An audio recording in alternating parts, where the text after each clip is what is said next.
I think Professor Rajput is going to join us in a few minutes. So let's begin the program. नमस्कार, आज हम सब राष्ट्रीय शिक्षा दिवस को पूरे उल्लास के साथ मनाने के लिए साथ जुड़े हैं. The National Education Day is celebrated to commemorate the birth anniversary of Maulana Abul Kalam Azad, who is remembered as the founding father of India, an eminent educationist who laid the foundation of Nai Talim, along with a number of freedom fighters, and the first education minister of India. आइए इस कार्यक्रम को आरंभ हम सरस्वती वंदन से करें. मैं बानीप्रीत से अनुरोध करती हूं कि वह वंदन का शुरुआत करें.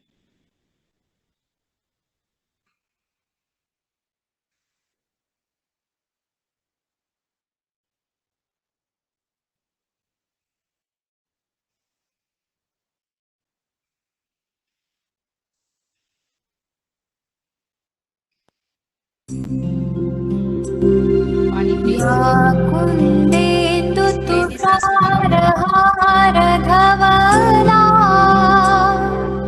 या शुभ्रवस्त्रावृता या वीणावरदण्डमण्डितकरा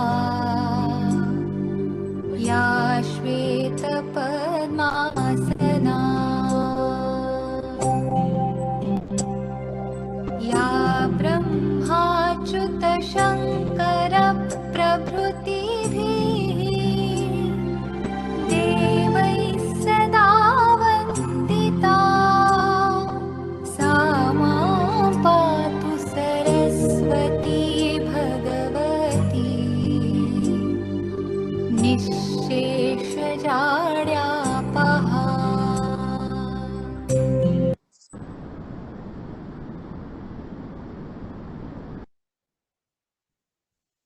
अब हम सब इंद्रप्रस्थ यूनिवर्सिटी का कुलगीत सुनेंगे. बहुत ही खूबसूरत कुलगीत है हमारी संस्था का. हम सब उस कुलगीत को सुनकर प्रेरित महसूस करेंगे. बानीप्रीत, आप कुलगीत लगाने का कष्ट करें.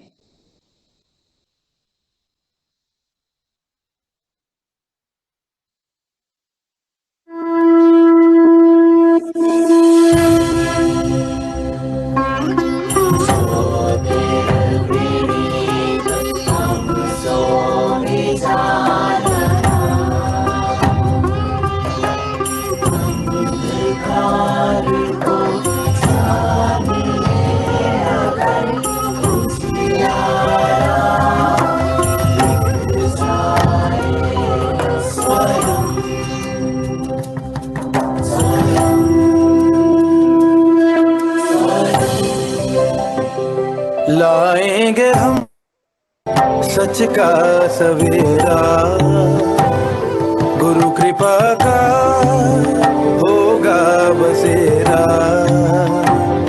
विद्या की लो और लगन से हट जाएगा यह तुम घनेरा. इस धरा से आसमां तक हम बना ले अपनी ज्ञान गरिमा.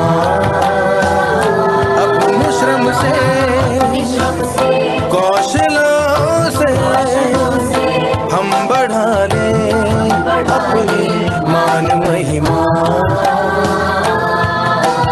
फैल जाए अपनी सुगंध हर दिशा में, प्रगति पथ पर ख्याति अपने हो हवा में. बादलों से ऊंची अपनी उड़ान,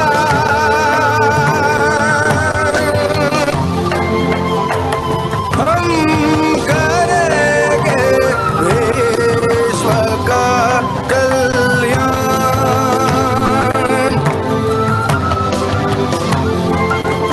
हम इंद्रप्रस्थ की अंजुमन, हम इंद्रप्रस्थ को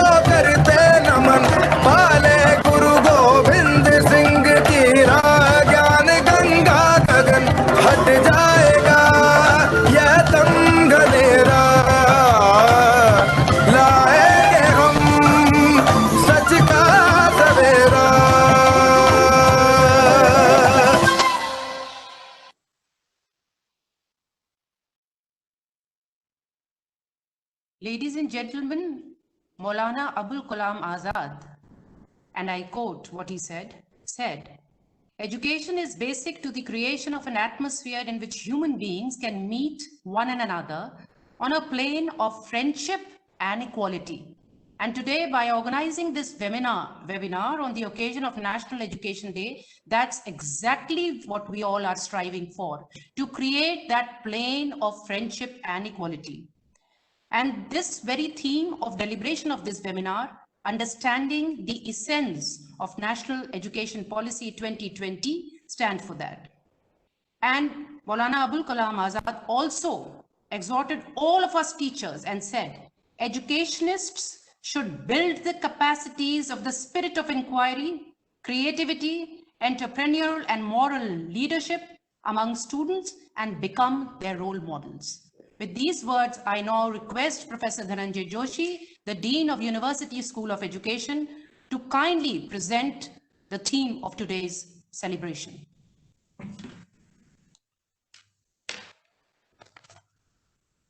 Thank you very much. First of all, नमस्कार and a very good morning to one and all. आप सब पर अवसर पर हार्दिक शुभकामनाएं और बधाई।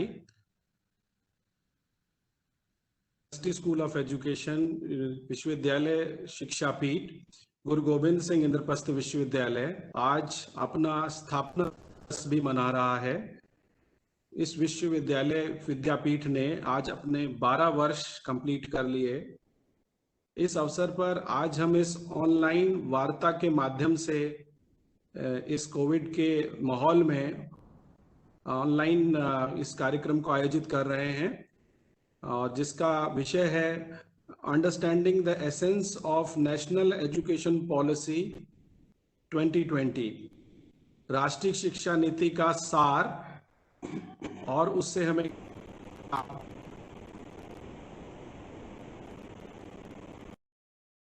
का विषय है। हमारे अपनी गरिमामयी उपस्थिति के साथ विद्यमान हैं हमारे कार्यक्रम के मुख्य अतिथि प्रोफेसर अध्यक्ष संस्थान एवं श्रद्धेय गुरुवर प्रोफेसर चांद किरण सलूजा सर, संस्कृत भारती के निदेशक, दिल्ली विश्व श्री चरणों में बैठ के हमने ज्ञान का कखेरा सीखा। आज इस विश्वविद्यालय के गौरव की बात है कि दोनों महान विभूतियां हमारे मध्य उपस्थित हैं। हम साथ ही अपने परिवार के मुखिया आदरणीय पद्मश्री प्रोफेसर डॉक्टर महेश वर्मा जी के प्रति कृतज्ञता का भाव व्यक्त करते हैं कि उन्होंने अपने अत्यंत व्यस्त कार्यक्रम के मध्य भी मार्गदर्शन एवं प्रोत्साहित किया है, और हमारे समस्त कार्यक्रमों में, चाहे लॉकडाउन के दौरान कार्यक्रम रहे, सब में उन्होंने अपनी महत्वपूर्ण भूमिका निभाई है।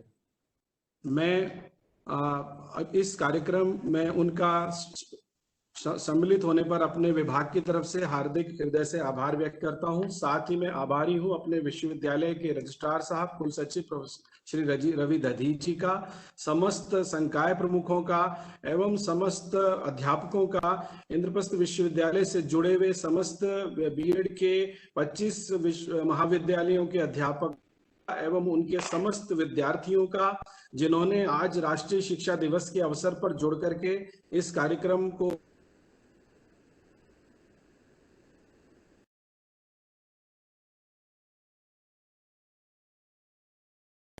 धनंजय सर, आप म्यूट हो गए हैं sir, you are on mute mode. जिन्होंने अपने क्या मैं सुनाई दे रहा हूँ जी? तो भारत के प्रथम शिक्षा मंत्री मौलाना अबुल कलाम आजाद साहब, जिन्होंने अल हिलाल नाम का अखबार निकाला, भारत और भारत की शिक्षा व्यवस्था पर उन्होंने एक मील के पत्थर का कार्य किया और पंडित नेहरू ने अपनी पहली कैबिनेट में उन्हें शिक्षा मंत्री का दायित्व दिया और उनके द्वारा ही केंद्रीय शिक्षा संस्थान दिल्ली विश्वविद्यालय का 1948 में अनावरण किया गया। उनके नाम पर दिल्ली में मौलाना आजाद मेडिकल कॉलेज की स्थापना की गई और भारत के एक बहुत बड़े शिक्षा के अग्रदूत जो थे मौलाना अबुल कलाम आजाद साहब थे और 2013 से यह निर्धारित किया गया कि उनका जन्मदिन 11 नवंबर देश में शिक्षा दिवस के तौर पर मनाया जाएगा।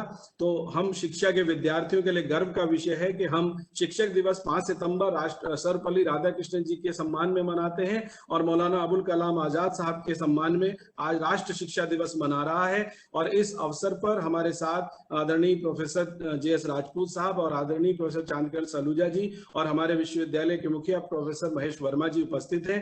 साथियों, the national policy of education 2020 has been introduced at the right time to complement the process and vision of creating quality institution, a culture of innovation and highly skilled workforce. It was all about time we initiated a process of transformation to educational institutions in India and provide them the ability to attain a certain level that they can be compared to the likes, the best in the world. This is a landmark change by Indian government as they have replaced 34-year-old national policy in education, which was framed in 1986 with the new education policy 2020. The NEP, which has been approved by the Union Cabinet, has a revolutionary reform in the Indian education paradigm.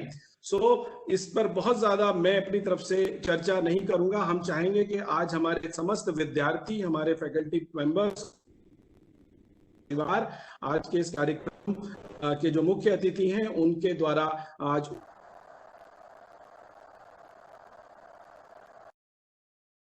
के आने के आपके प्रति कृतज्ञता का भाव व्यक्त करता हूं और यह विश्वविद्यालय इसी प्रकार के कार्यक्रमों की श्रृंखला को करता रहे और हम अपने परिवार के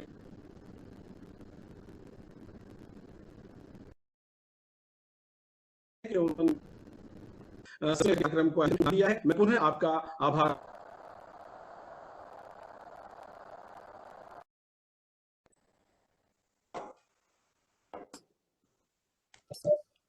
Taking the program further, ladies and gentlemen, now I request our Honorable Master Professor Dr. Mahesh Verma to kindly enlighten us with his ever-motivating words and set the tone of the House towards the celebration of National Education Day once again.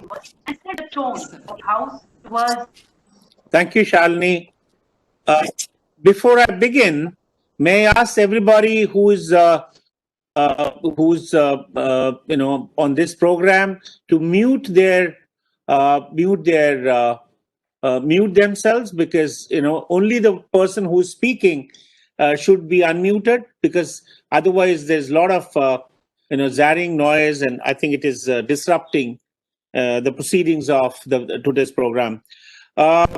Respected Professor JS Rajput, Padma Shri Wadi and noted educationist, Professor Chandkiran Saluja, guest of honor, Professor Dhananjay Joshi, Dean, University School of Education, Mr. Ravi Dadhich, our registrar, the deans, faculty, students of different schools of studies and affiliating colleges.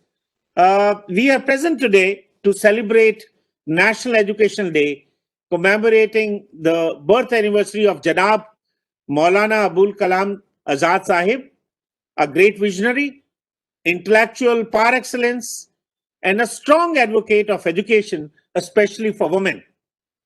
Maulana Abul Kalam Azad Sahib donned many hats in his long public life and left behind a lasting legacy in the field of India's education. On a personal note, I wish to pay my tributes to this great academician as I served at Maulana Azad Institute of Dental Sciences and Maulana Azad Medical College for over 34 years, an institution which was established in memory of this great soul. On this annual observation of National Education Day, we are deliberating on understanding the essence of National Education Policy 2020. Lately, So much has been talked about NEP, formally, the better of it and the limitation it might have. We have heard it again and again, and we are quite familiar and acquainted with it. But to be able to discuss the essence of of the new education policy, we must first attempt to understand the intrinsic nature of it. Why is it indispensable, which determines its character? The policy seeks to address the challenges of access, equity, quality, affordability, and accountability faced by the current education system in our country. Human beings learn new things every day, but how human beings learn hasn't changed for centuries. Education is a conservative field. It should not surprise you to know that the current classroom method of teaching was designed way back in 1801. And the traditional model of group of students sitting in a classroom in front of a writing board with the oracle instructing them has been in existence for more than 2 centuries. And we are still finding it useful and stuck with it. Can we move ahead from? One of the aim of education is to build capability of students. Education and employability go hand in hand. The job market is evolving at an unprecedented rate. A study says that 85% of the jobs that will employ us in 2030, that is about 10 years' time, haven't been invented yet. Whereas academics are notoriously slow to change. We are known that we rather take time to change things. There's a sizable gap between our present and the future. How can NEP 2020 solve this puzzle? Working on a new method of education is fundamental in improving a nation's human capital. There is no way that we can build enough classrooms and pay high quality faculty to prepare all young Indians for India's modern economy. Our economy is being held back due to artificial and illogical barriers to learning. Time, location, age, fee, and prior qualification decide if one can be allowed to learn something or not. The shortage of know-how and the skills in India is mostly an outcome of denial of opportunity by our age-old system. Technology is a force multiplier in education, and India must use it. Many parts of the education sector move from campuses to apps, and that will provide anyone with the ability to learn with much more greater choice and agency. And we exploit NEP 2020 in this direction. We need to gather the tools to turn India into a competitive player, especially in a global education. Every year, so many Indian students go to foreign universities and do very well. India is on its way to cultivate excellence in academic standards and educational infrastructure to be able to host students from abroad, be it on the campus or in a digital environment. How can we harness this? To be future ready, we must remember 3 C's. That is connect, create, and collaborate. So the first C is connect. It said that connectivity is nothing but connecting the dots. There is a word for Indian innovation, and that is what is called Jugaad. Jugaad runs on the principle of improvisation. We are masters of finding solutions by trial and error, and this is very valuable trait. Let us not reinvent the wheel and use what we have and what we control.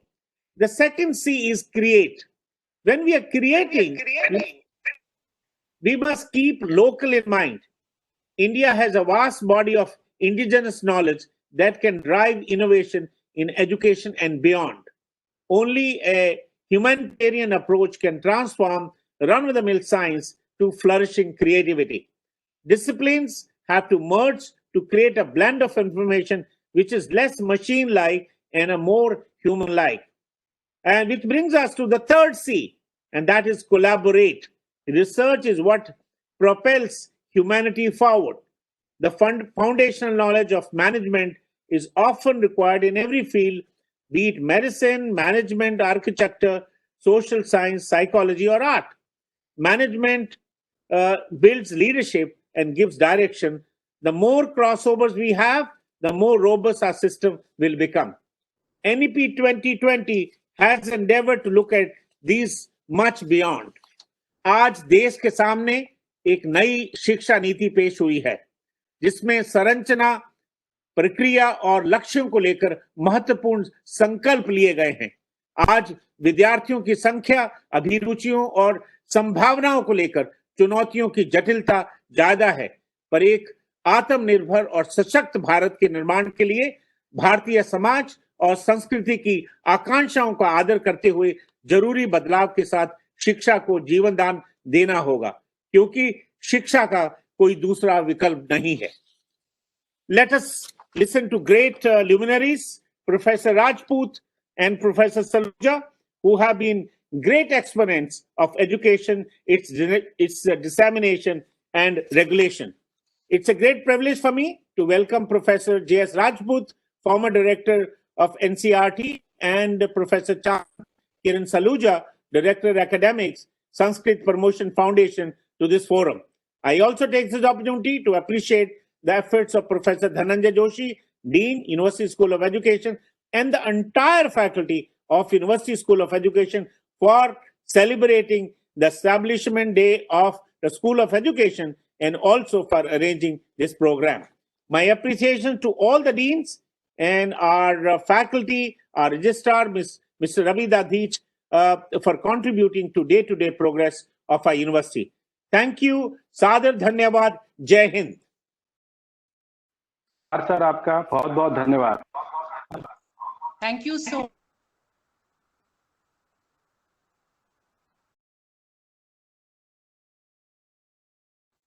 which is going to be a competitive player of global education, and we are going to connect, create, and collaborate. We promise you that. Taking the program further, now I request my friend and colleague, Dr. Anjali Shokeen, to kindly introduce Professor J.S. Rajput, the keynote speaker of the day. Anjali. Thank you, ma'am. It's a great honor to have with us Padma Shri Professor J.S. Rajput, who planted the seed of wisdom, growth, and knowledge years ago, and now has taken a shape of magnificent and fruitful tree, under which we all are here today. Sir is an eminent scholar, a well-known academician, a great writer, and known for his contributions in reforms in school education and teacher education. Sir is the former director of NCERT, founder chairman NCTE, former joint educational advisor MHRD, principal Regional Institute of Education Bhopal, chairperson National Bal Bhavan Society of India, New Delhi. Professor J.S. Rajput has published many research papers in physics and several specialized areas in education. Sir has authored several books and also Encyclopedia of Indian Education. Though a professor of physics, Sir is known for regulating the B.Ed correspondence courses as a first chairman of NCTE and for starting the innovative 2 years B.Ed program.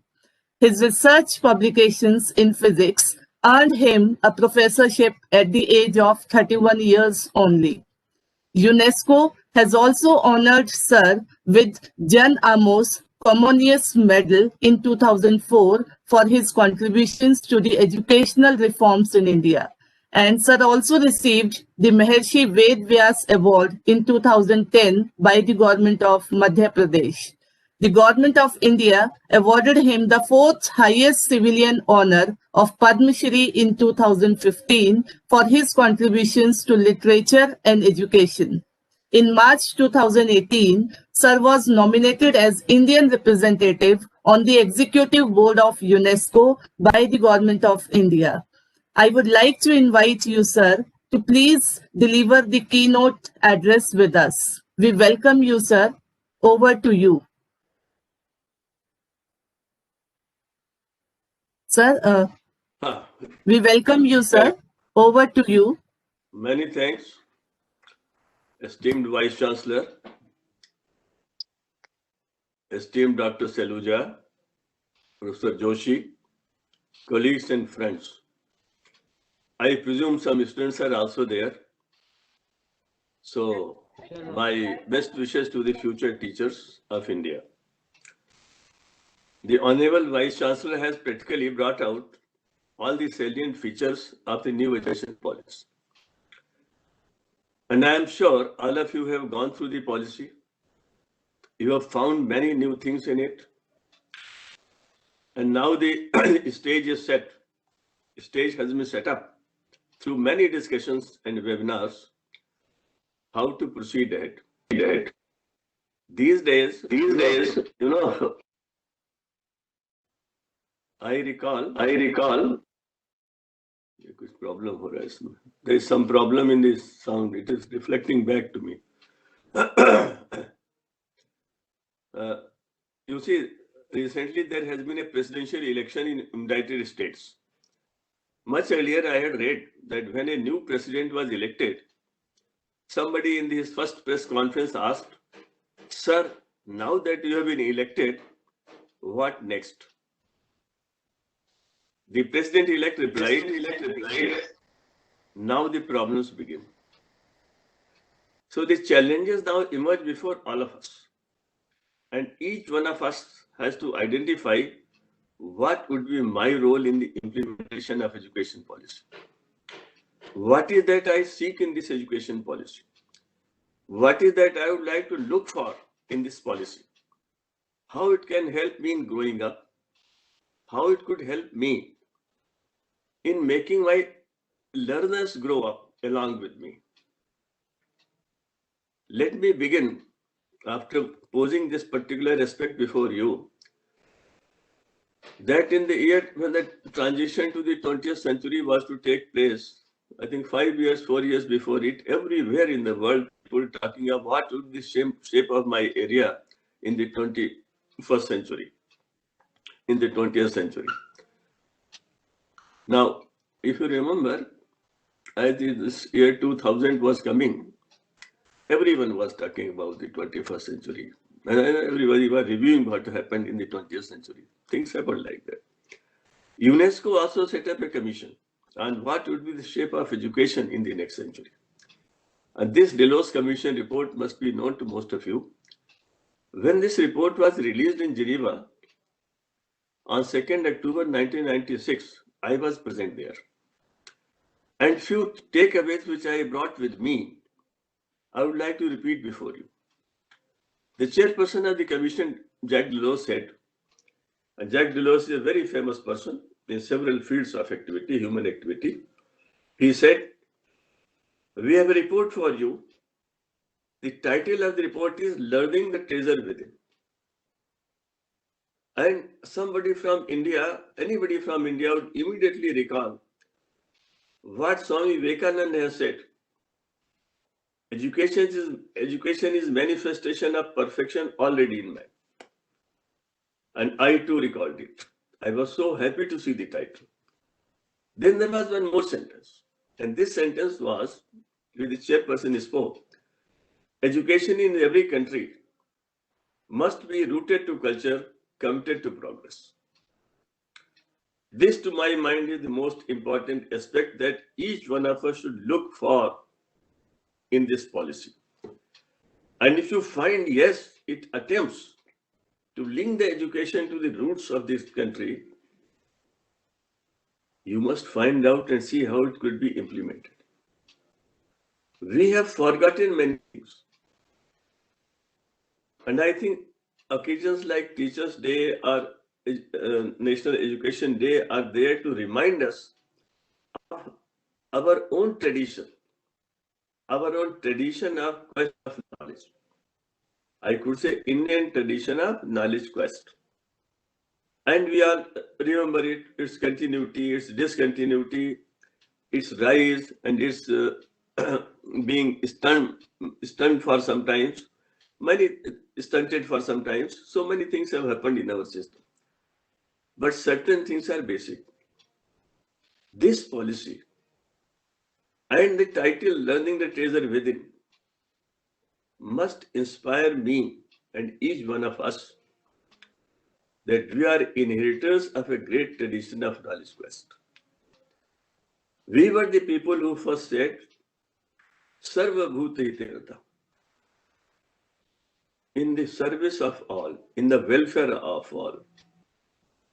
We were the people who had the level of understanding and comprehension of the essential unity of all human beings, essential unity of all religions. And we were the people who had the knowledge, who had the vivek, who had the discretion to comprehend that diversity is to be accepted, not tolerated, accepted in its essence. The global picture emerged more or less on the same lines. The Delos Commission identifies 4 pillars, and you see, first is learning to know, the other is learning to do, learning to be, and 4th is learning to live together. Now, see, this learning to do, the number 2, we had ignored, and the result and the consequences are before us. We have graduates who do not know where to go, what to do. Unskilled education. No, you have all the 4 pillars to be given equal attention. Knowledge society is fine, but you have wisdom society, fine. But there is something more to be done, and that is learning to be, learning to become. And these days, after these about 25 years of this Delos Commission report, the focus is now on learning to live together. The global conditions are such that this has to be the major ingredient of any educational process, and hence also of every education policy. आपको ये ढूंढना पड़ेगा कि इस शिक्षा नीति में ऐसा क्या क्या है जो हमें हर विविधता की स्वीकार्यता के लिए तैयार करता हो, वो किसी भी प्रकार की विविधता कर। क्या इस शिक्षा नीति की जड़ें गहराई तक मेरे देश के उस शिक्षा की परंपरा में, ज्ञानार्जन की परंपरा में गई हुई हैं? क्या मैं एकम सद विप्रा बहुधा वदंती को शिक्षा से अलग मानता हूं? क्या केवल मैं फिजिक्स पढ़ता हूं, मैं मूल्यों की बात नहीं करता? क्या मैं हिस्ट्री का प्रोफेसर हूं और मैं केवल हिस्ट्री पढ़ा रहा हूं, मैं बच्चों को नहीं पढ़ा? इलाहाबाद विश्वविद्यालय की एक बड़ी प्रसिद्ध घटना है। एक बहुत ही brilliant young person was appointed a lecturer. 2 साल उनके हेड ने उनसे पूछा कि आपको कैसा लग रहा है? उन्होंने कहा, मैं सोचकर चिंतित हूं कि प्रतिवर्ष मुझे यही पढ़ाना है, हर वर्ष मुझको यही विषय पढ़ाते रहना है, और ये पिछले इतने सालों से पढ़ाया जा रहा है, तो मैं क्या करूंगा, नया क्या होगा?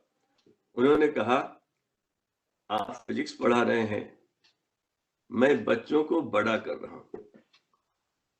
आई am helping the children growing up. You are teaching physics, I am helping them in growing up. इस अंतर को समझ लीजिए, तब आपको लगेगा कि शिक्षा नीति में आपका क्या रोल है। ये वो संस्कृति है, वो ज्ञान की परंपरा है जो मैं इस शिक्षा नीति में ढूंढता हूं, जिसमें ऋषि ऋण, दैव ऋण, पितृण की बात बच्चे के जन्म से प्रारंभ हो जाती है। और अगर हमने इस बात को समझ लिया होता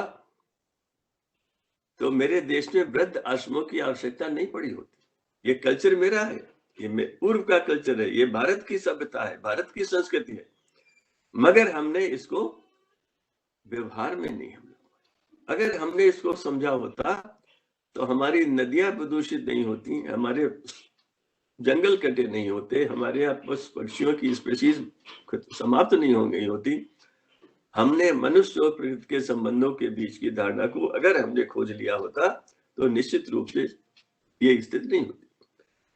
कुलपति महोदय ने बताया कि शिक्षा की जो ढंग है वो इस समय जो हुआ 1800 के प्रारंभ में ही प्रारंभ हुआ था कि एक कक्षा है, सबको पढ़ा रहे हैं। गुरुकुल में तो ऐसा नहीं था। गुरुकुल में तो प्रकृति के साथ रहते थे। दैव ऋण, मैन नेचर रिलेशनशिप को पहले दिन से बच्चे सीखने लगते थे और उसमें उसके प्रति जो सम्मान पैदा होता। द इश्यू ऑफ रिस्पेक्ट, इस निष्ठा नीति में ढूंढिए किस किस का सम्मान करना है, किससे संबंध बनाने हैं। कोलैबोरेट करना है, कनेक्ट करना है, मगर साथ साथ किससे? अपने से पहले कनेक्ट करना है, अपने पास लोगों से करना है, नेचर से करना है, लिविंग बीइंग से करना है।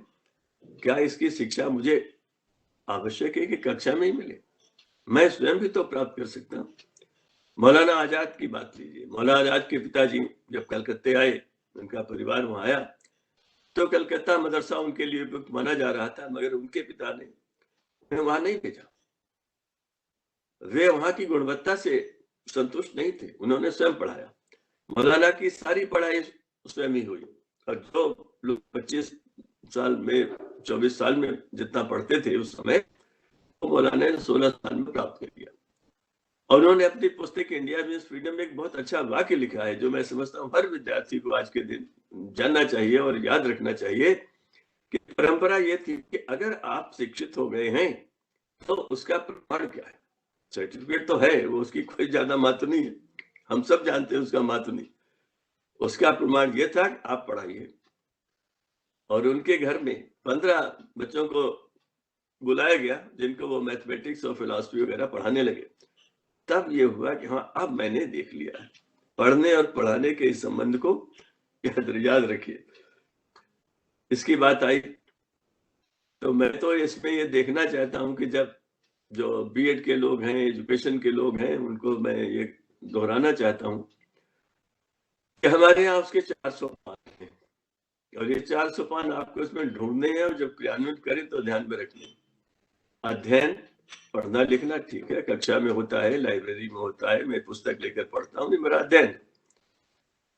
मनन, मैंने अगर एक लेक्चर सुना है 50 मिनट, तो मुझे 10 मिनट उस पर विचार करना चाहिए कि मैंने क्या सुना है। जैसे ही वो समाप्त हो, कहीं न कहीं मुझे समय निकालकर स्वयं अकेले में बात करनी चाहिए, मनन करना चाहिए। कुछ मुझे लगेगा मैंने समझा, कुछ लगेगा नहीं समझा। फिर आती है बात चिंतन की। Then you have peer learning, आपस में बात करिए, किसी ऐसे से बात करिए जो जानता हो या जो आपके साथ उसमें बैठा रहा।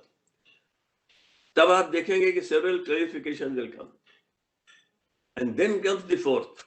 And the fourth is उपयोग.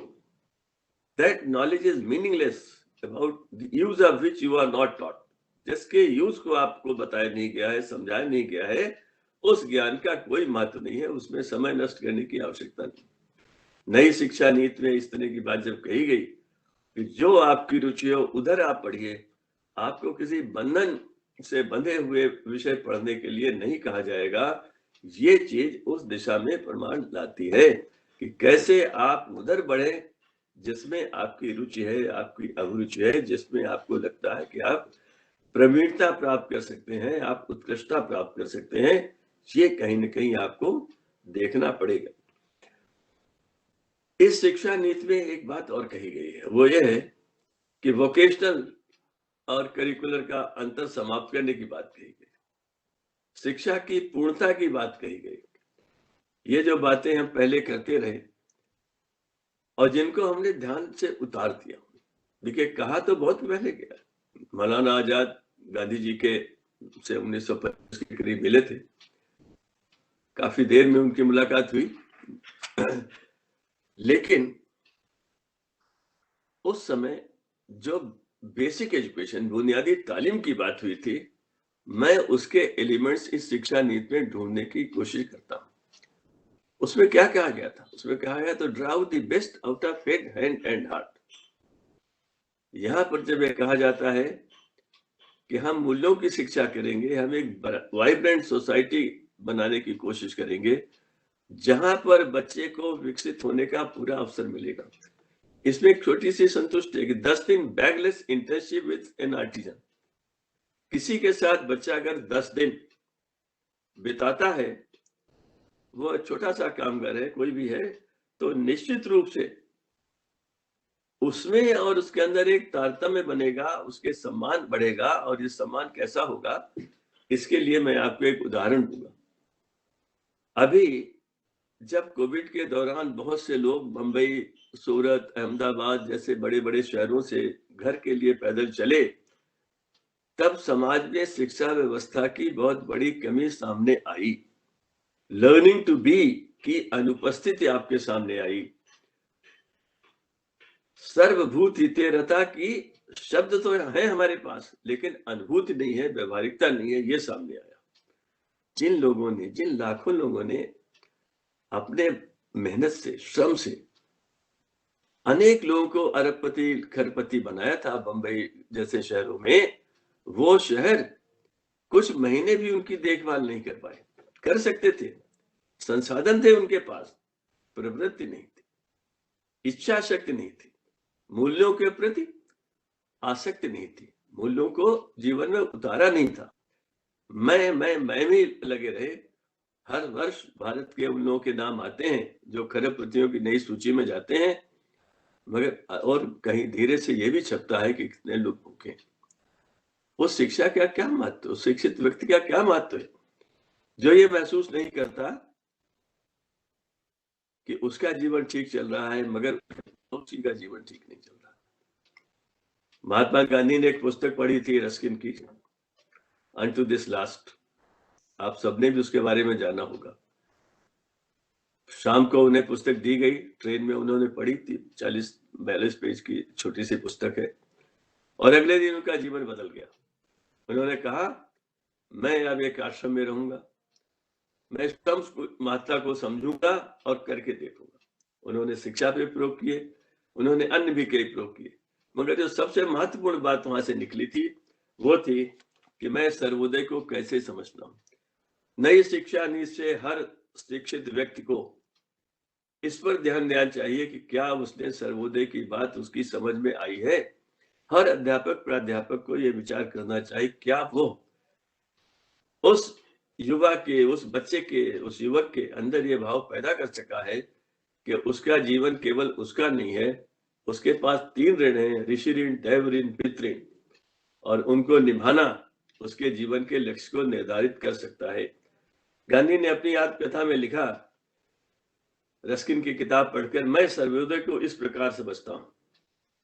पहला, सबकी भलाई में मेरी भलाई है। दूसरा, वकील और नाई दोनों के काम की कीमत एक सी होनी चाहिए क्योंकि आजीविका का अधिकार सभी को समान है। तीसरा, सादा मेहनत मजदूरी का किसान का जीवन सच्चा जीवन है, सम्मानीय जीवन है, और हर एक को अपना जीवन में कमाने का अधिकार है, काम का अधिकार है। Right to work, right to earn, right to live. ये सारे चीजों पर ध्यान देना शिक्षा की संस्थाओं का दायित्व है, आचार्यों का दायित्व है, विद्यार्थियों का दायित्व है, व्यवस्था का दायित्व है, और इससे हम हट नहीं सकते। इसके लिए करना क्या होगा? हमें अपना क्षितिज बड़ा करना। हम जब पढ़ने जाते हैं तो हमारा एक लक्ष्य होता है, हमारी डिग्री, हमारे नंबर, मेरा ग्रेड, मेरे अंक, और उसके बाद मेरी नौकरी। इससे थोड़ा सा आगे बढ़ना पड़े, और जब थोड़ा बढ़ेंगे तो बहुत बढ़ जाएंगे। और मैं इस एक घटना को बहुत अच्छे ढंग से इस बात को स्पष्ट करने के लिए मानता हूं। वो ये थी कि जब पीटर मारिट्सबर्ग में बैरिस्टर मोहनदास करमचंद गांधी, जिनके पास प्रथम श्रेणी का टिकट था, उनको धक्के मारकर निकाल दिया गया क्योंकि उनका रंग काला था, वे अपमानित हुए। और उस वक्त किसी भी व्यक्ति के साथ अगर ऐसा हो तो वो सोचेगा जिसने किया है उसके साथ में उसको सजा मिलनी चाहिए। गांधी ने भी सोचा, गांधी ने लिखा, उन्होंने सोचा इसको सजा मिलनी चाहिए, मगर उन्होंने सोचा अगर इसको सजा मिल गई तो कौन सी बड़ी बात होगी। होना तो ये चाहिए कि जो सदियों से हजारों लाखों लोग इस बीमारी से ग्रसित हैं, रंग भेद से ग्रसित हैं, उनको निकाला जाए। और उस दिन उनका क्षितिज बड़ा हो गया। His horizons expanded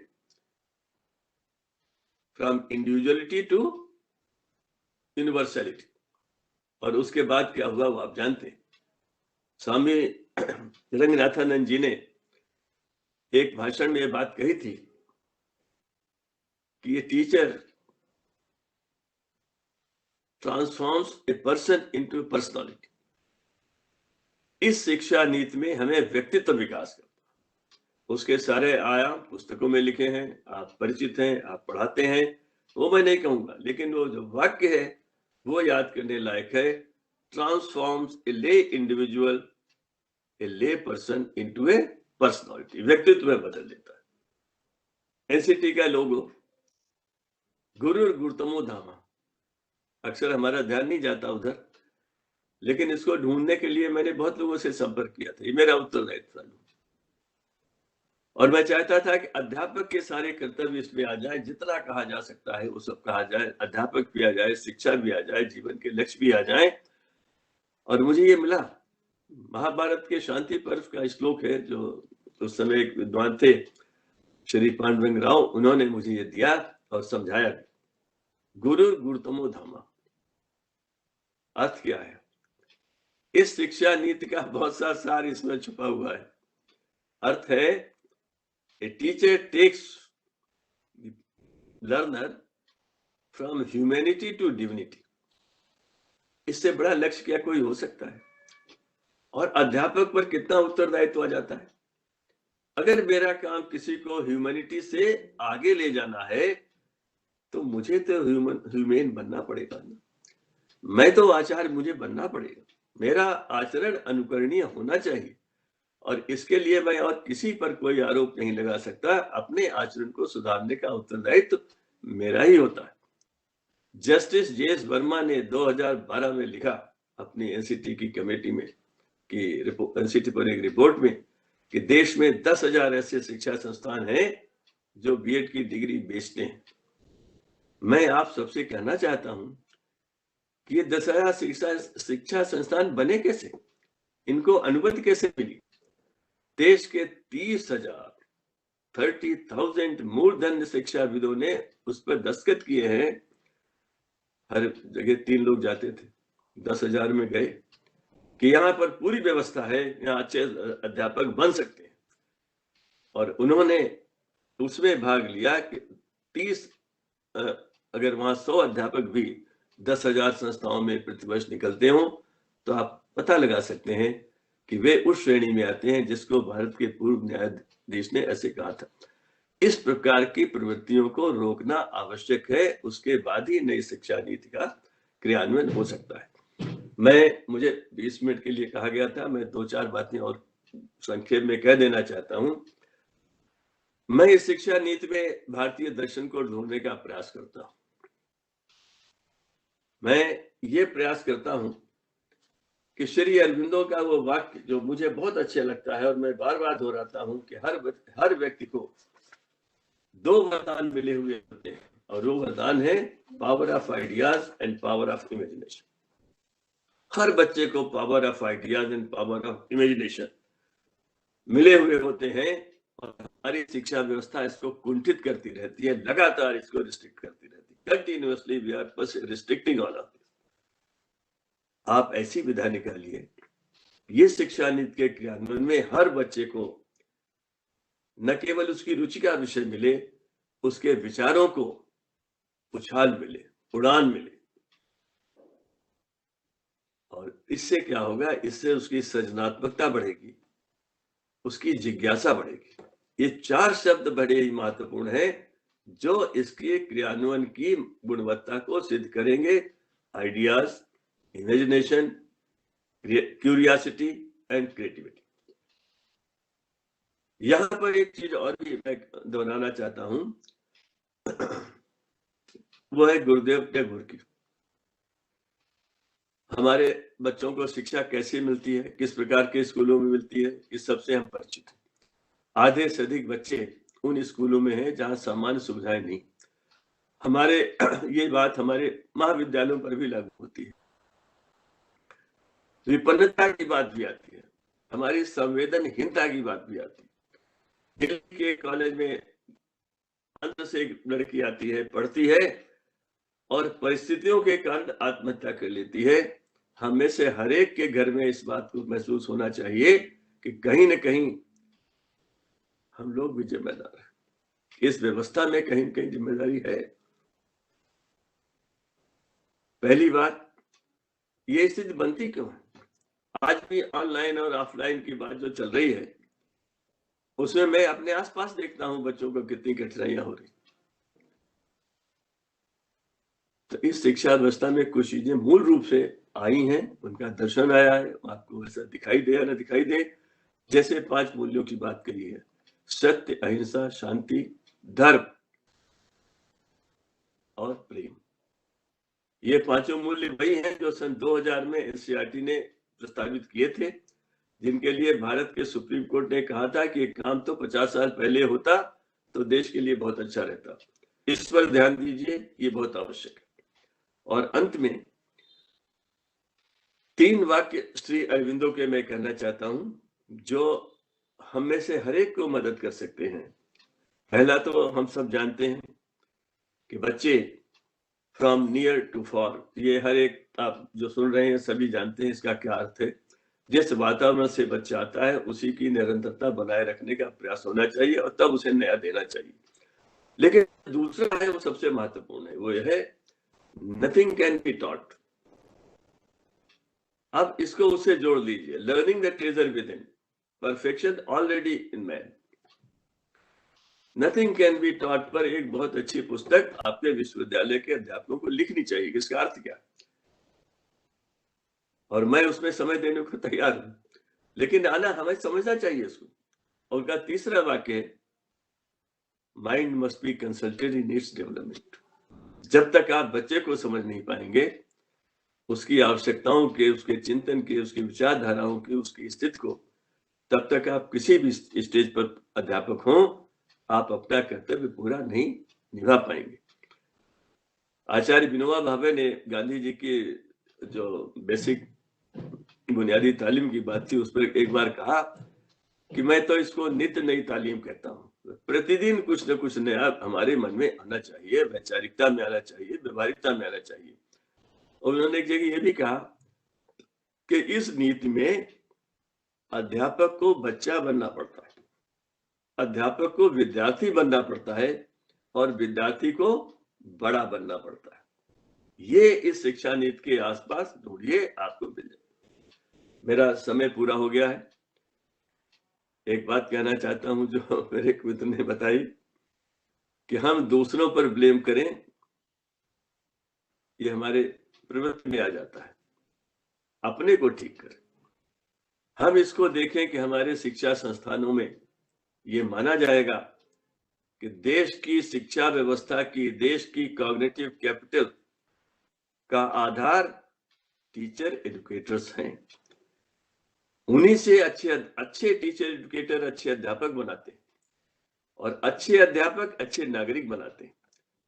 अतः अगर मैं टीचर एजुकेटर हूं तो मैं देश के भविष्य का निर्माता हूं। मैं ये मानता हूं, आप भी मानिए। एक आदमी का जीवन अगर कोई संवार दे तो उसका जीवन सफल माना जाता है। मैंने कितनों के जीवन को रास्ता दिखाया है, आप भी दिखा रहे हैं। इस महत्व को, इस आत्मसम्मान को, इस आत्मिक उत्तरदायित्व को न भूलिए और आप देखेंगे कि नई शिक्षा नीति में बहुत कुछ ऐसा आएगा जो आपको भी संतुष्ट देगा, औरों को भी देगा और संभवतः देश के निर्माण को नई दिशा भी दे देगा। जब भारत आजाद हो रहा था तो दिनकर जी ने एक कविता लिखी थी। उन्होंने कमल शब्द का प्रयोग वहां किया है। तब कमल किसी राजनीतिक दल का वो नहीं था। 47-48 में कविता लिखी गई, लाइनें लिखी गई। तो कमल का अर्थ था सत्यम शिवम सुंदरम। मेरे देश की शिक्षा नीति इन्हीं को बढ़ाने के लिए होनी चाहिए। दिनकर जी ने कहा, एक हाथ में कमल, एक में धर्म सिक्त विज्ञान। धर्म सिक्त विज्ञान लेकर के उठने वाला है जग में हिंदुस्तान। हम सत्यम शिवम सुंदरम, ट्रुथ, ब्यूटी एंड गुडनेस के उपासक हैं। उसी को हम इस शिक्षा नीति में ढूंढेंगे, उसी को लेकर के हम उड़ेंगे। हम उस ज्ञान को जो हमारा है उसको संजोएंगे, बार बार समझेंगे, लेकिन हम ये भी मानेंगे that the education in every country must be rooted to culture, committed to progress. ये अंतिम वाक्य मैं बता रहा हूं, rooted to culture, committed to progress। इस वाक्य को ध्यान में रखिए। आप देखेंगे आपको इस नीति को पढ़ना अच्छा लगेगा, क्रियान्वित करना अच्छा लगेगा। आप सबको बहुत बहुत धन्यवाद, बहुत बहुत बधाई और बहुत बहुत शुभकामनाएं। नमस्कार। सर बहुत बहुत धन्यवाद आपका।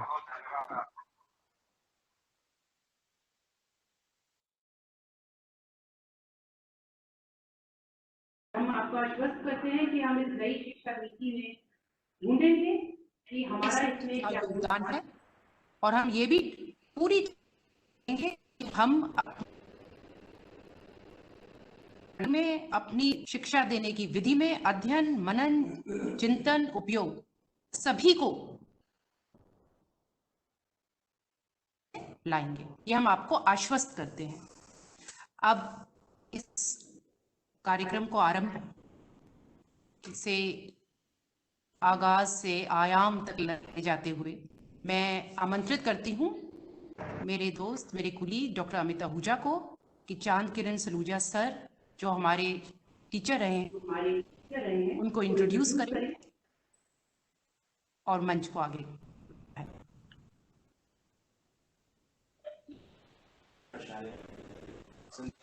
संदेह यह आज एक गर्व एवं हर्ष का विषय है कि हमारे अध्यापक के क्षेत्र में पढ़ाया, प्यारा सिखाया हमारे मध्य उपस्थित हैं और आज मुझे ये सौभाग्य मिला है कि उनके बारे में मैं दो शब्द कहूँ। प्रोफेसर चांद किरण Saluja is a recipient of President's Certificate of Honor 2019, an embodiment of knowledge and humility for his outstanding contribution to Sanskrit education.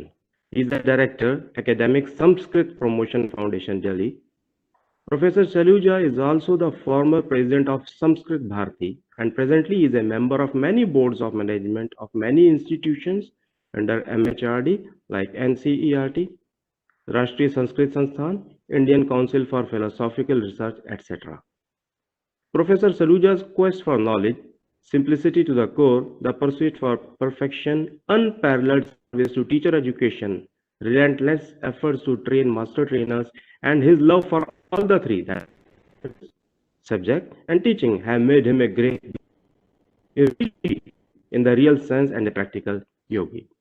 Professor Saluja has taught Sanskrit, Hindi, political science, social sciences, principles of education, problems of Indian education, equality and education, social theory of education at Central Institute of Education, University of Delhi for more than 20 years. He is considered to be a great authority in subjects like human rights and education, with special reference to children's rights, philosophy, sociology,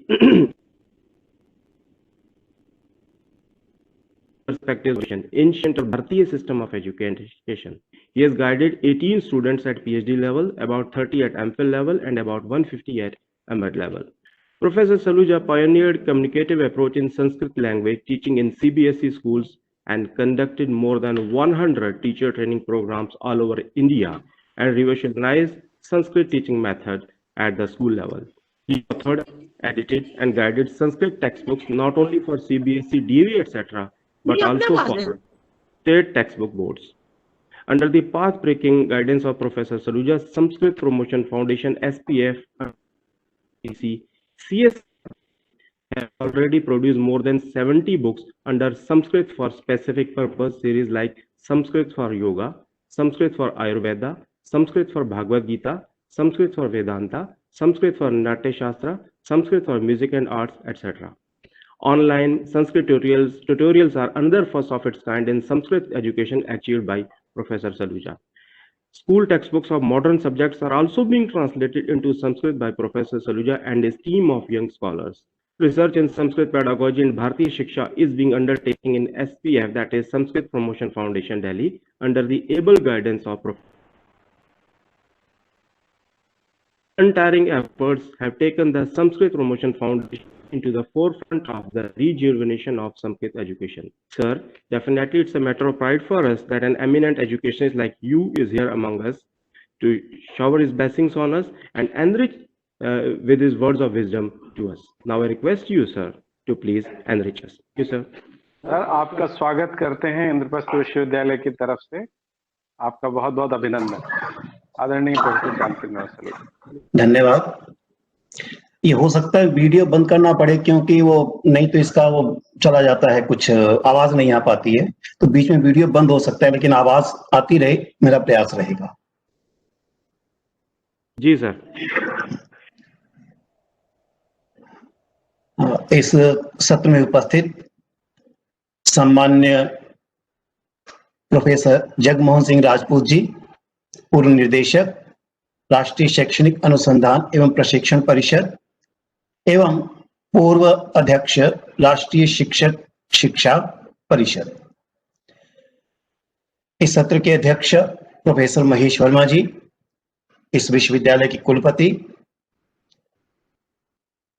सम्मान्य Dhananjay Joshi ji, Shalini जी, सरोज जी और सभी संकायों के अध्यक्ष, अध्यापक एवं प्रिय छात्रवृंद, आप सबको मैं सादर नमस्कार भी करता हूं और आपको धन्यवाद भी ज्ञापित करता हूं कि आपने मुझे अवसर दिया कि मैं आपसे बातचीत कर सकूं। और यह सचमुच मैं अपना सौभाग्य मानता हूं कि भारतीय संस्कृति में पगे शिक्षा की आभा में रचे बसे सम्मान्य प्रोफेसर JS राजपूत जी के संरक्षकत्व में और सानिध्य में लगभग 3.5 मास पूर्व घोषित हुई उस राष्ट्रीय शिक्षा नीति के संदर्भ में अपने मन की बात रख रहा हूं, जो अपने लक्ष्य को इन शब्दों से प्रारंभ करती है।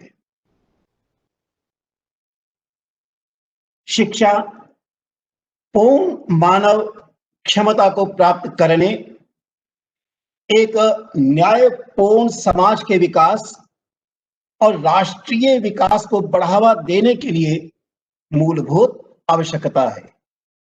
गुणवत्तापूर्ण शिक्षा तक सार्वभौमिक पहुंच प्रदान करना, वैश्विक मंच पर सामाजिक न्याय और समानता, वैज्ञानिक उन्नति, राष्ट्रीय एकीकरण और सांस्कृतिक संरक्षण के संदर्भ में भारत की सतत प्रगति और आर्थिक विकास की कुंजी है।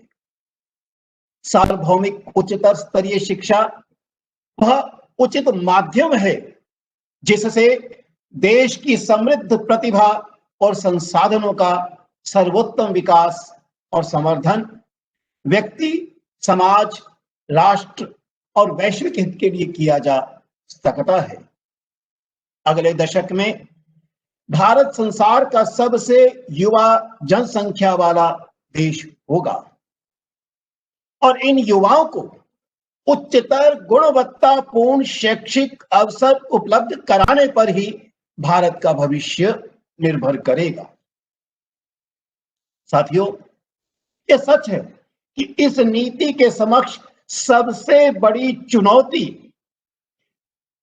हमारे राष्ट्र के युवाओं के अंतस में समाई प्रतिभा एवं राष्ट्र के बहुआयामी संसाधनों की समृद्धि को अंकुरित, पल्लवित एवं पुष्पित करने हेतु शिक्षा के स्वरूप एवं दिशा को निर्धारित करना ही भाषित होता है।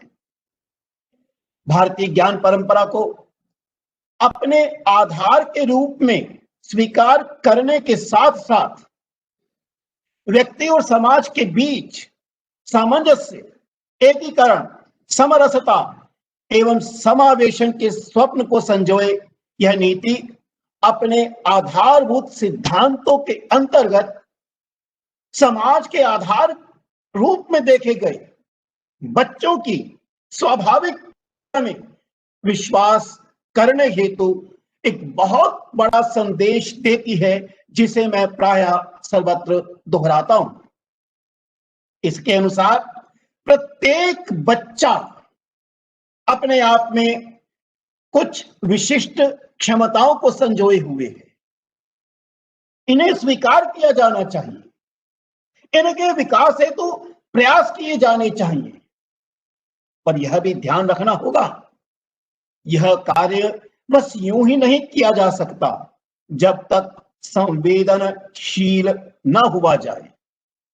यहां संवेदनशील शब्द का प्रयोग अपने किसी विशिष्ट भाव को अभिव्यक्त करता है। यह बच्चे की वेदना को अनुभूत करने का संकेत देता है, बच्चे के साथ आत्मीकरण का संदेश देता है और फिर यह कार्य केवल शिक्षकों तक ही परिसीमित नहीं होना चाहिए। अभिभावकों को भी इस प्रक्रिया का अभिन्न अंग बनना चाहिए। बहुत स्पष्ट यह नीति कहती है। दोनों को मिलकर इन क्षमताओं के प्रति संवेदनशील बनाना होगा ताकि बच्चे की अकादमिक और सह अकादमिक क्षमताओं के सर्वांगीण विकास की ओर पूर्ण ध्यान दिया जा सके। साथियों, मेरी दृष्टि में इस नीति का सारत्व इन पंक्तियों में सिमटा हुआ है। यह कथन मुझे सदैव आचार्य चाणक्य के उस कथन का स्मरण करा देता है जिसमें बहुत स्पष्ट रूप से कहा गया, अयोग्यो पुरुषो नास्ति योजक तत्र दुर्लभः। कोई भी व्यक्ति अयोग्य नहीं है। प्रत्येक व्यक्ति में कोई ना कोई कुछ ना कुछ विशिष्ट योग्यता छिपी हुई है। शिक्षा संस्थाओं को इसे खोजने के लिए ही, इसे समृद्ध बनाने के लिए ही, परिवेश का निर्माण करने के लिए ही कार्य करना होगा, विकास का मार्ग ढूंढना होगा, एक योजक की भूमिका का निर्वहन करना होगा। संभवतः इसीलिए यह नीति एक संस्थान की कल्पना करते हुए बहुत ही सुंदर ढंग से कहती है, एक अच्छी शैक्षिक संस्था वह है जिसमें प्रत्येक छात्र का स्वागत किया जाता है, उसकी देखभाल की जाती है और जहां उसके लिए एक सुरक्षित एवं प्रेरणादायक शैक्षिक वातावरण उपलब्ध रहता है। यहां सभी छात्र सीखने हेतु विविध प्रकार के अनुभवों को प्राप्त करते हैं। यहां उनके लिए सीखने हेतु एक अच्छा बुनियादी ढांचा उपलब्ध रहता है, उनके लिए उपयुक्त संसाधन उपलब्ध रहते हैं। साथियों, बहुत ही स्पष्ट है कि यह सब प्राप्त करना ही प्रत्येक शिक्षा संस्थान का लक्ष्य होना चाहिए। कहीं ना कहीं नीति का एक सार इसमें समाया हुआ है। नीति अपनी विभिन्न चर्चाओं में, अपनी विभिन्न अनुशंसाओं में निरंतर इसी भाव को अपने समक्ष रखते हुए अपनी रणनीति के रूप में ढालने का संदेश देती है। मुझे बहुत ही स्पष्ट रूप से भासित होता है कि इस शिक्षा नीति में की गई चर्चाएं, परिचर्चाएं, परामर्श अथवा लक्ष्यों को पाने हेतु सुझाई गई अधोसंरचना का स्वरूप मूल रूप से इसी लक्ष्य की ओर ही उन्मुख होता दिखाई देता है। यह नीति सामाजिक परिवर्तन की दृष्टि से बहुत ही सुंदर रूप में शिक्षा को एक सॉफ्ट पावर के रूप में देखती है, एक ऐसी शक्ति के रूप में देखती है जिसके माध्यम से जीवन की अनेक समस्याओं को सुलझाया जा सकता है। इसलिए बार बार भी शिक्षा की सार्थकता प्रॉब्लम सॉल्विंग, समस्या समाधान में देखती है। मुझे कारण भी स्पष्ट दिखाई देता है।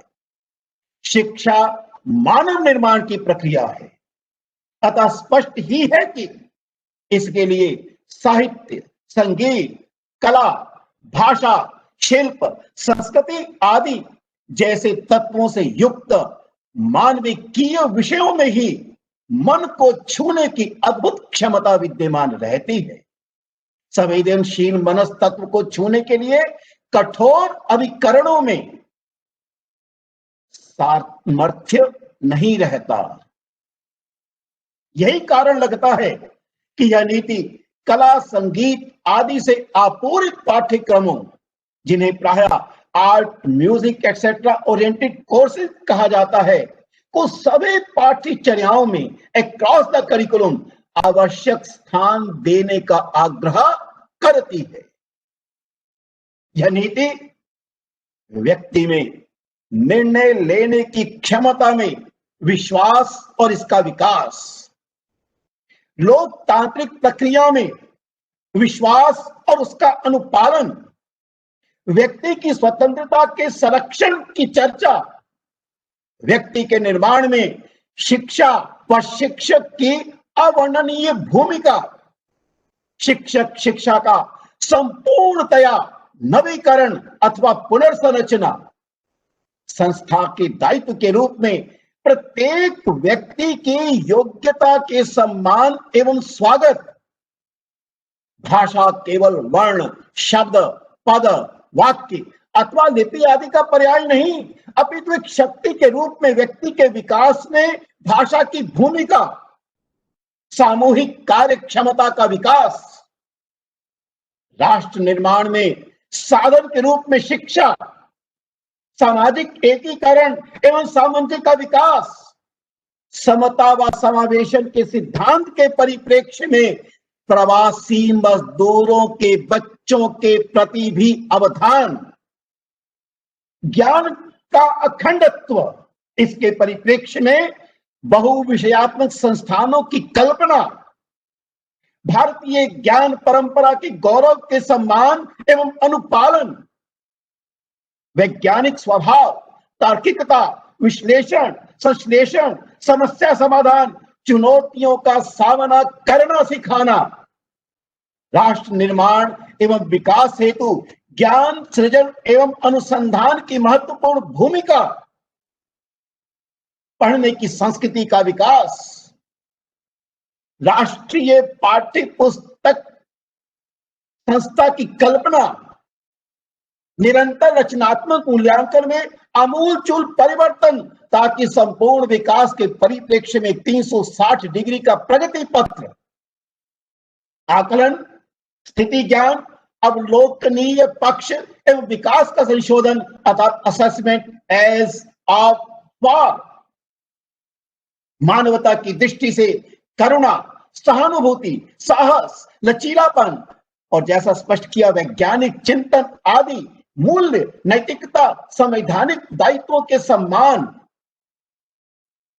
और ज्ञान निर्माण हेतु अनुसंधान जिसकी मैंने चर्चा की, जिसके लिए बहुत ही सुंदर प्राचीन भारत में शिक्षण की प्रक्रिया को ही प्रवचनम संधानम के द्वारा कहा गया है। तैत्तिरीय उपनिषद में आचार्यो पूर्व रूपम अंत्यवासी उत्तर रूपम विद्या संधि, शिक्षा का अर्थ वहां विद्या था और पद्धति है प्रवचनम संधानम। यह संधान, यही अनुसंधान है। इस प्रकार से कक्षा में परस्पर चर्चा के द्वारा नई बातों को खोजा जा सके, जिसके लिए फिर ईशोपनिषद में बहुत सुंदर रूप से कहा, जिसकी चर्चा प्रायः मैं करता हूं कि हिरण्मयेन पात्रेण सुप्तस्यापि हितम मुखम तत्वम पूषण अपावृणु सत्य धर्म दृष्टहि। वो कौन सा तत्व जिसे खोजा जाए? अनुसंधान इसी से संबद्ध है। न्याय दर्शन का प्रथम सूत्र प्रमाण से, प्रमाण प्रमेय संशय प्रयोजन आदि से अंत में जाता अधिगम अथवा सीखने के लिए प्रक्रिया है।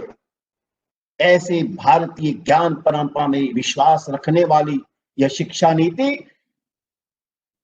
शिक्षा की प्रक्रिया की पुनर्संरचना और संरचना के विस्तार की चर्चा करती है, साथ में समय सीमा का निर्धारण भी करती है, क्रियान्वयन की रूपरेखा भी देती है। मेरा मानना है कि शिक्षा नीति कहीं ना कहीं आचार्य राममूर्ति समिति के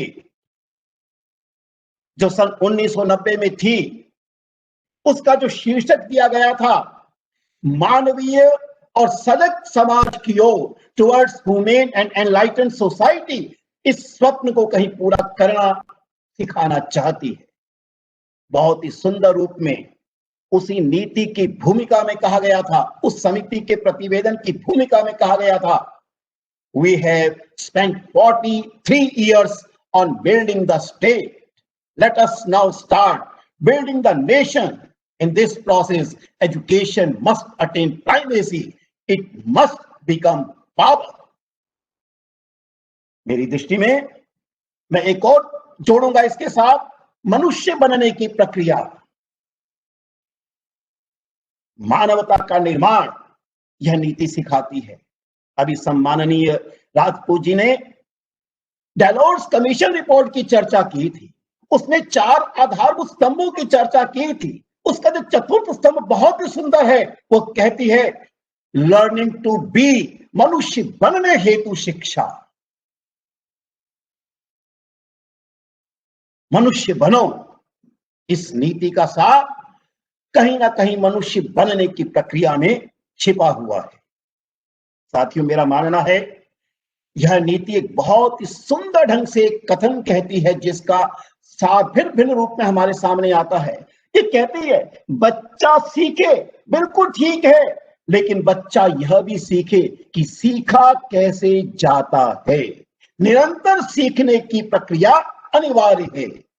मैं प्रायः कहा करता हूं किताबें पढ़ाओ, लेकिन यह भी पढ़ाओ किताबें कैसे पढ़ी जाती हैं। मुझे फिर प्राचीन भारत की वह परंपरा का वो कथन ध्यान में आता है जिसमें स्वाध्यायान मां प्रमदा की चर्चा है। अपने अध्ययन से आलस्य मत करो। यह नीति बार बार इस बात का भी एहसास कराते चलती है कि आजीवन शिक्षा की प्रक्रिया के लिए अनिवार्य है बच्चा सीखे कि कैसे सीखा जाता है। इस नीति की एक और विशिष्टता मुझे दिखाई देती है और वह विशिष्टता है भाषा को महत्व देना। मुझे लगता है जो 5+3+3+4 की प्रक्रिया बताई, जो रचना बताई, उसके पहले 5 वर्ष जिसके लिए न्यूमेरेसी के साथ साथ फाउंडेशनल लिटरेसी की चर्चा की है, वो फाउंडेशनल लिटरेसी मूलतः भाषा की शिक्षा है। प्राचीन भारत को यदि हम देखते हैं, बच्चा 5 वर्ष तक बहुत स्पष्ट ऐसे अनेकों श्लोक मिलते हैं, अनेकों सिद्धांत मिलते हैं जिसमें 5 वर्ष तक बच्चा घर में रहकर भाषा सीखता था। यह नीति भी मानती है यदि बच्चे का भाषा पर अधिकार हो जाए तो संभवतः वह आजीवन भर की पूंजी उसकी हो जाती है। यह नीति, समय को ध्यान में रखते हुए बात को समाप्त करना चाहूंगा, यह नीति बुनियादी तौर पर बच्चे की रचनात्मकता में विश्वास व्यक्त करती है। मैं प्रायः अपने कुछ एक पुरानी कविता सुनाया करता हूं और वह कहकर मैं अपनी बात समाप्त करूंगा। इस नीति का सार मुझे उस कविता में दिखाई देता है जो बहुत पहले कभी लिखी गई थी, लगभग 20 वर्ष पूर्व लिखा था। एक बच्चा अपने अध्यापक को कहता है, मत दो मुझे शब्द वे जिनके अर्थ तुमने दिए हैं, मत दो मुझे शब्द वे जिनके अर्थ तुमने दिए हैं, मत दो मुझे परिभाषाएं वे जिन्हें तुमने रचा है। देने दो मुझे नए शब्दों के नए अर्थ, देने दो मुझे नए शब्दों के नए अर्थ, रचने दो मुझे नई परिभाषाएं, रचने दो मुझे नई परिभाषाएं, बुनने दो मुझे नए सूरज का नया सवेरा, बुनने दो मुझे नए सूरज का नया सवेरा। मुझे लगता है इस नीति का सार इसी तत्व में समाया है कि बच्चे को नए सूरज का नया सवेरा बुनने दिया जाए, उसे शब्दों के नए अर्थ गढ़ने के लिए स्वतंत्रता दी जाए, उसे नई परिभाषाएं रचने के लिए इतना सक्षम बनाया जाए। आपने अवसर दिया, उसके लिए मैं धन्यवाद ज्ञापित करते हुए अपनी बात यहीं समाप्त करता हूं। सबके लिए धन्यवाद। बहुत बहुत धन्यवाद सर। और हम पूरी चेष्टा करेंगे कि आपके शब्द, उन शब्दों का अर्थ, मनन चिंतन जो आपने हमें जिसकी आदत डलवाई है, उस सारी जो आपकी लेगेसी है उसको आगे ले जाएं। और इन्हीं शब्दों के साथ मैं पुनः आपका धन्यवाद करते हुए आमंत्रित करती हूँ मेरी पूर्व डीन प्रोफेसर संगीता चौहान को अपने कंक्लूडिंग रिमार्क्स इस गोष्ठी पर देने के लिए। Professor Sangeeta Chauhan ma'am please. Thank you, Dr. Shalini. Good afternoon, everybody. Especially the chief guest, Professor J.S. Rajput,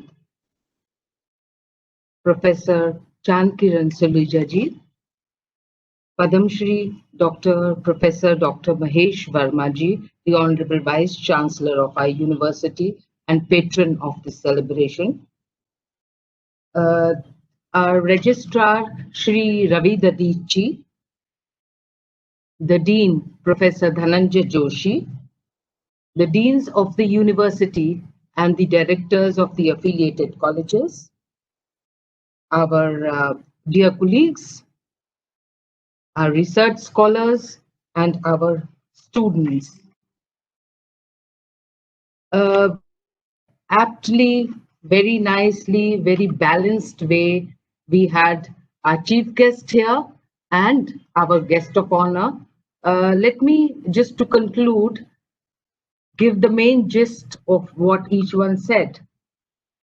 Our Honorable Vice Chancellor, he gave his tributes to Maulana Kalam Azad, and he, as rightly also said by Professor Rajput, he has actually understood the salient features of the national education policy very well, because I've heard him in so many webinars, and every time he speaks, really he has understood the national education policy also.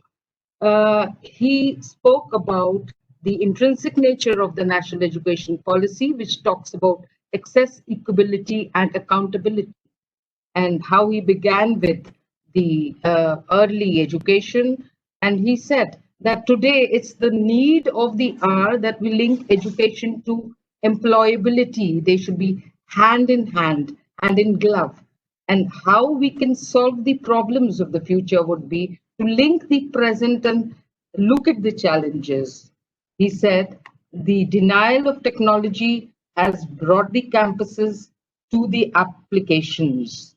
And he said the main things he said was that how to be future ready, we have to think of the 3 C's: connect, create, and collaborate, the keywords.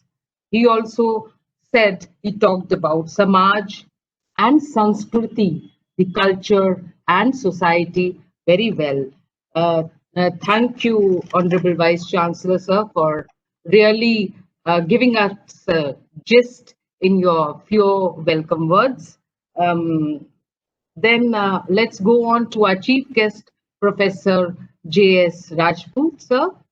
He began very well, and he spoke that after the national education policy has come, now are the challenges which have begun. And very well, he began with Delors' report of 1996, wherein he was also present, and how he spoke about Vivekananda's manifestation of perfection, education being a manifestation of perfection already in man. He spoke about how the national education policy talks about the basics of our being rooted to the culture, and we have to see the challenge is how we will implement it. And he also said how we are the inheritors of this great culture of service to all, welfare of all, and we also have to think about how our Vivek Buddhi will teach us to accept the diversity of man. He also spoke about on the focus of learning has to be on living together. National education policy में क्या है जो हमें औरों से जोड़ता है, इस बारे में, कल्चर के बारे में, लोगों के बारे में, समाज के बारे में हमें जानना है। वो कहते हैं कि कोई हमें सब्जेक्ट नहीं पढ़ाना होता है, हमको तो ये देखना है कि हर बैच में हमारे नए बच्चे, नए बैचेस आते हैं, उनको ह्यूमन कैसे बनाना है, उनको नेचर से कैसे लिंक करना है, उनको हमको कोलैबोरेट करना बताना है, उनको अपने आप से जोड़ना बताना है, उनको नेचर से जोड़ना बताना है, उनको औरों से जोड़ना बताना है। जब वो ये सब कोलैबोरेट करना सीख जाएगा, तभी हमने उसको शिक्षित सही किया है। उन्होंने गुरुकुल काल की भी बात की थी, जिसमें कि उन्होंने ये बताया था कि हमको कितनी अच्छी शिक्षा पहले मिल रही थी। हमको कोई डिग्रीज नहीं चाहिए कि हमने पीएचडी कर लिया है, क्या कर लिया है। हमको देखना है कि हमको कनेक्शन एजुकेशन और टीचिंग कर जोड़ना है। हमको जो कि अध्ययन, मनन और चिंतन की बात की है, जो कि हमारे नेशनल एजुकेशन पॉलिसी बोलती है कि हमको सब्जेक्ट्स अपने रुचि के अनुसार अब मिलने को हैं, तो हम रियली अध्ययन, मनन और चिंतन बच्चों को बता सकते हैं। उन्होंने 2-3 बातें और कही कि वोकेशनल और करिकुलर का अंतर को रिमूव करके बेसिक एजुकेशन, बुनियादी शिक्षा तालीम की बात की थी। उसने कहा था कि एजुकेशन का एंड रिजल्ट कैरेक्टर डेवलपमेंट होना चाहिए, ना कि सिर्फ एक डिग्री लेना। उन्होंने टीचर को का सर्वोदय का उपाधि जानना का किया है कि हमको हर बच्चे को सब्जेक्ट नहीं पढ़ाना, मगर बच्चे को सिखाना है सबकी भलाई। एक वकील और एक नाई का भी सेम दर्जा होना चाहिए। किसान का जीवन में सम्मानित होना चाहिए। We have to teach them that right to work, right, everybody has it, and the institutions and teachers have to work towards understanding this and against understanding it and making each child good. The teacher has to transform a person to personality is something I really found very emphatically spoken by Professor Rajput, and the logo of NCTE, which he had rightly chosen, and which spoke about the teacher takes a learner from humanity to dignity. Really, sir, thank you very much for letting us know that. He also spoke about Aurobindo, the power of idea and imagination. He said कि उन्होंने कहा कि विचारों को हमें उड़ान मिलनी चाहिए. Ideas and imagination will lead us towards curiosity and towards creativity. He also spoke about the kind of school every institution should be. We had to talk about Satya, Ahimsa, Shanti, and Prem. These are the 4 things wherein which all institutions should look into. And I'm sure when we talk of institutions, our Honorable Vice Chancellor Padam Shri Dr. Mahesh Verma also actually is already working towards implementing everything about the policy. The last thing that Professor Rajput, I think, talked about this, that we have to see that we are rooted to culture, we are then only connected to progress. I think this is most important. Moving on to my dear Professor Chand Kiran Saluja ji, with whom we've had many academic discourses under the premises of Central Institute of Education. And in his very lucid, clear style, wherein always I've heard him in so many webinars, he had talked about Samvedanshilta. I always say his Hindi and his Sanskrit are much above my understanding, but definitely what he spoke was so lucid. He said, "Bachon ka vedana ko uthaiye."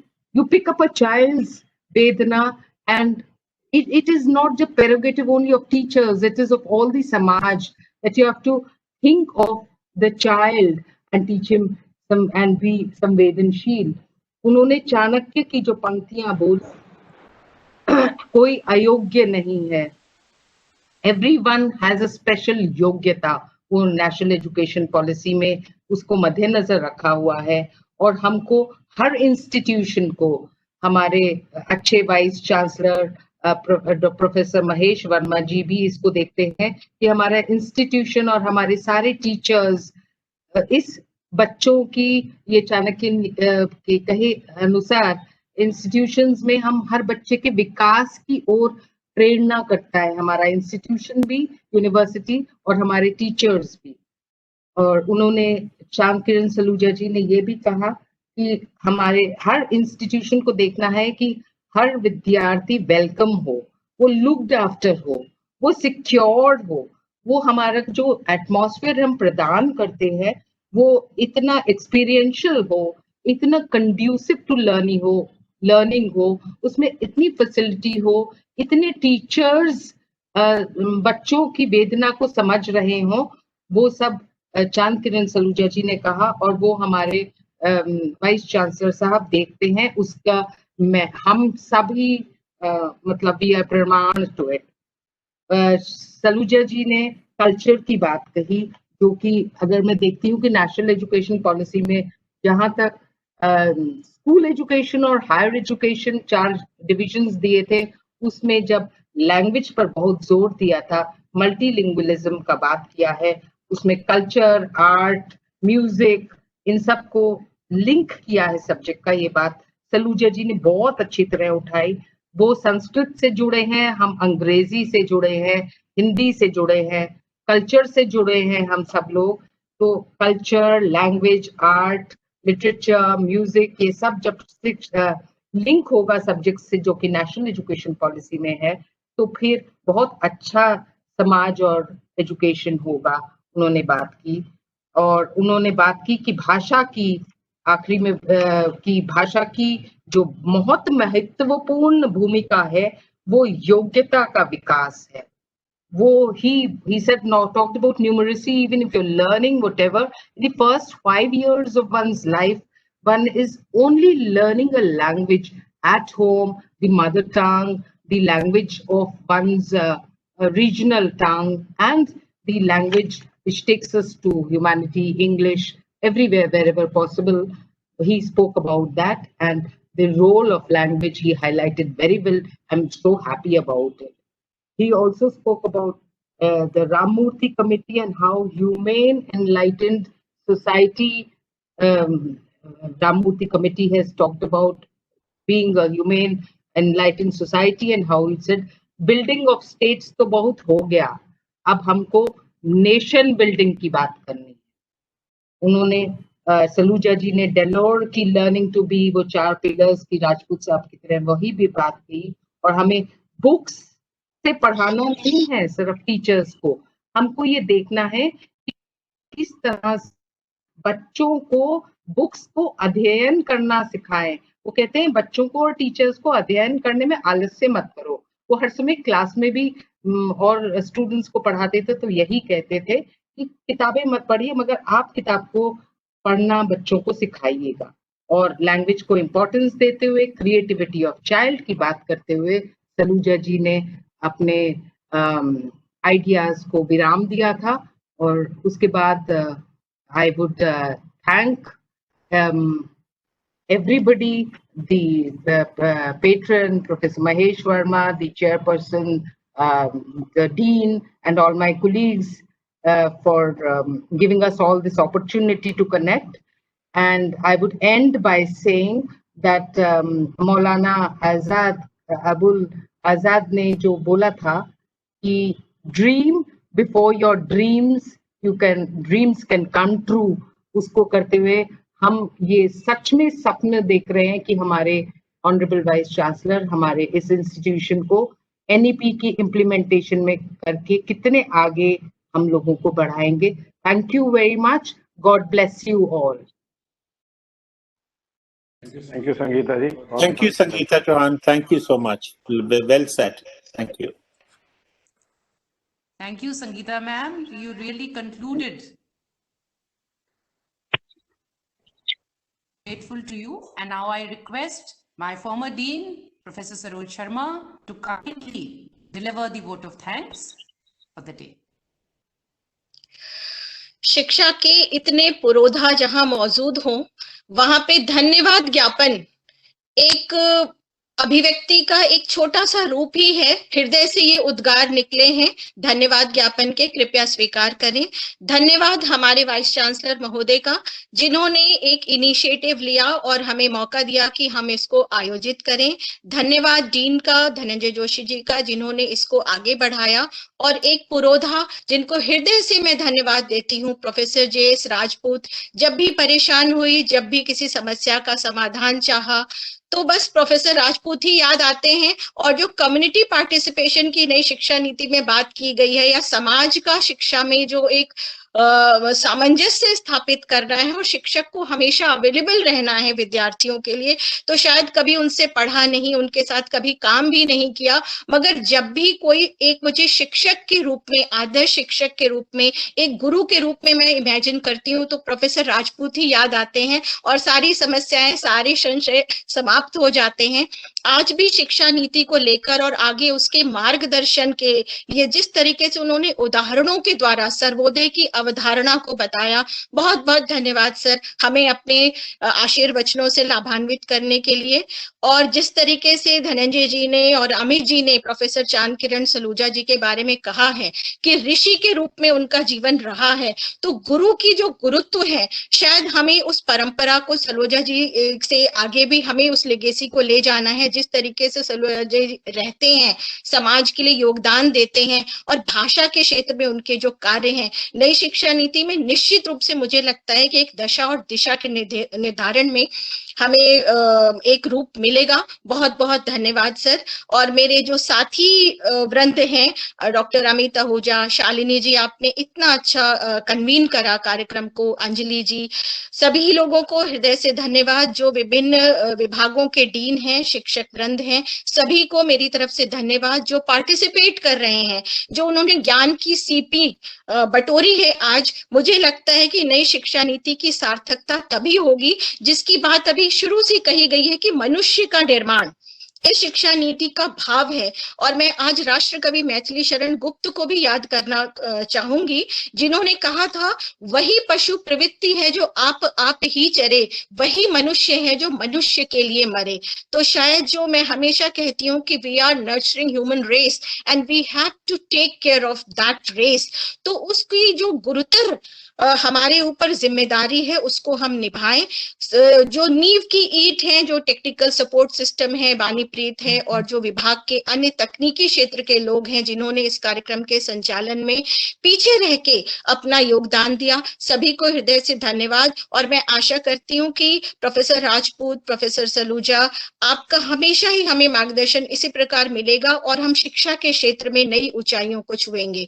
और मैं अंत में अपनी बात को समाप्त करती हूँ इस आश्वासन के साथ कि निश्चित रूप से आपकी लेगेसी को हम आगे ले जाएंगे, और एक जो हमारा जुनून है वो जरूरी है इस नीति को आगे ले जाने के लिए। और शायद अबुल कलाम आजाद का ये जो की याद में हम इस कार्यक्रम को कर रहे हैं, और जो मोटो है हमारे विभाग का, जब मैंने इसको विभाग को एज डीन और एज प्रोफेसर ज्वाइन किया था, और उससे लेके आज तक का जो 12 वर्षों का अंतराल है, हमने विभिन्न पड़ाव देखे हैं, और निश्चित रूप से हम आपको आश्वस्त करते हैं कि इस मिशन के तौर पे हम इसको ले जाएंगे। मंजिल पास खड़ी है, मंजिल पास खड़ी है, और मैं थका भी नहीं, फासले और बढ़ा दो कि जुनून जिंदा है अभी, हम इस जुनून को जिंदा रखेंगे। बहुत बहुत धन्यवाद, आप सभी के आभारी हूं मैं। बहुत बहुत आभार सरोज मैम, हम सबको धन्यवाद कहने के लिए और हम सबका मार्गदर्शन करने के लिए, और इतनी खूबसूरती से इस पूरी गोष्ठी का धन्यवाद। जो पत्र आपने अभी पढ़ा, बहुत बहुत आभार। इस समारोह जो कि हम राष्ट्रीय शिक्षा दिवस को के उपलक्ष्य में हमने किया था, उसको यहाँ विराम देंगे। और इस विराम से पहले मैं आप सबसे अनुरोध करती हूँ कि आप जहाँ भी हैं खड़े हो जाएं, और मैं अनुरोध करती हूँ बानीप्रीत से कि वह हमारा राष्ट्रगान बजा दें। Please stand in attention ladies and gentleman as we play the national anthem at the culmination of this webinar. Thank you.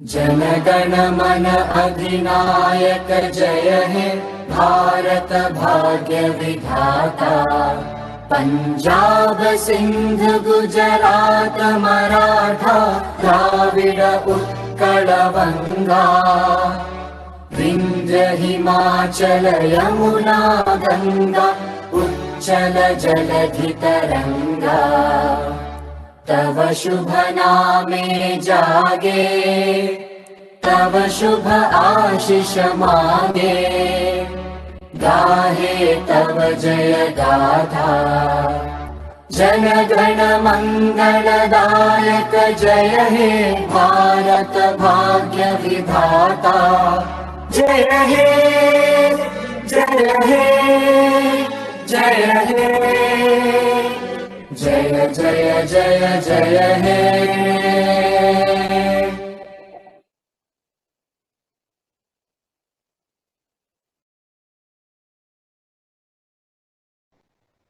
आप सभी का बहुत बहुत धन्यवाद। राष्ट्रीय शिक्षा दिवस की आप सभी को पुनः बहुत बहुत मेरी ओर से भी आप सबको धन्यवाद।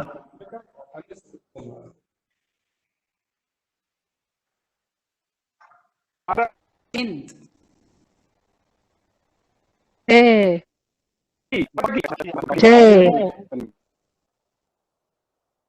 धन्यवाद सर, बहुत बहुत धन्यवाद। सलूजा सर आपका, चांदकिरण सर आपका बहुत बहुत धन्यवाद। कुलपति महोदय का भी धन्यवाद, राजपूत सर का भी, और समस्त प्रतिभागियों का। आज आपने हमारे संस्थान का गौरव बढ़ाया है, हम आपके आभारी रहेंगे। बहुत बहुत धन्यवाद सर, प्रणाम। धन्यवाद।